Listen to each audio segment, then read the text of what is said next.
ఈ రోజు లక్షలాది మంది కార్యకర్తలను తయారు చేసిన కేసీఆర్ గారి మీద 8,000 మెగావాట్ల డెఫిసిట్ ఉండి అక్కడి నుండి 20,000 మెగావాట్ల అదనపు కరెంటు సౌకర్యాన్ని దక్షిణ తెలంగాణలో విద్యుత్ కేంద్రాన్ని తీసుకొచ్చిన కేసీఆర్ గారి మీద జస్టిస్ నరసింహారెడ్డి రిటైర్డ్ జస్టిస్ ఇష్టం వచ్చినట్టు ప్రెస్ కాన్ఫరెన్స్ పెట్టి కూడా మనం ఎవరినో మాట్లాడలేదు.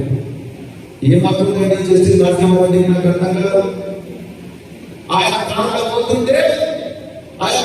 పోతుంటే సోమాజి కూడా రాజమోహన్ సీట్ బెల్ట్ ఎందుకు పెట్టుకోలేదు ఒక సబ్ ఇన్స్పెక్టర్ పోలీస్ అంటే నేను జడ్జి కాబట్టి పెట్టుకుంటలేదంటే ఎస్ఐ లేదు సార్ మీరు జడ్జి అయినా ఎవరైనా మీరు పెట్టుకోవాల్సిందే అది చెప్పి గొడవ పెట్టుకుంటే ఎస్ఐ మీద యాక్షన్ తీసుకోవాలని డీజీపీకి కంప్లైంట్ చేసిన జడ్జి నరసింహారెడ్డి.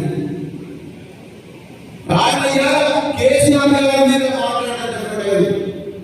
ఎవరైనా మాట్లాడుతున్నా దీని మీద జస్టిస్ నరసింహారెడ్డి 4,000 మెగావాట్ల లోటు నుండి 20,000 మెగావాట్ల విద్యుత్ అదనపు సామర్థ్యాన్ని తీసుకొచ్చిన ఒక గొప్ప మేధావి కృషి వారి మీద ఒక నోటీస్ ఇస్తే కూడా మనం మాట్లాడలేదు. మిత్రుల ఒక్కసారి మనం అందరం ఆలోచించాలి. ఇది మనం అందరం కూడా మన ఈ పార్టీ ఈ తెలంగాణ ప్రయోజనాలను రక్షిస్తుండొచ్చు.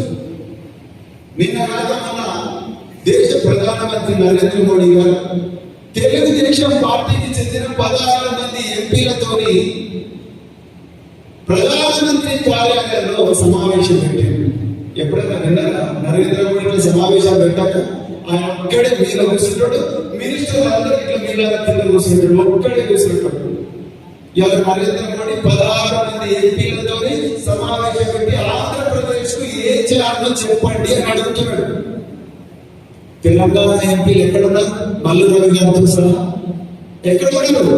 కిషన్ రెడ్డి గారితో సహా ఎక్కడున్నారు?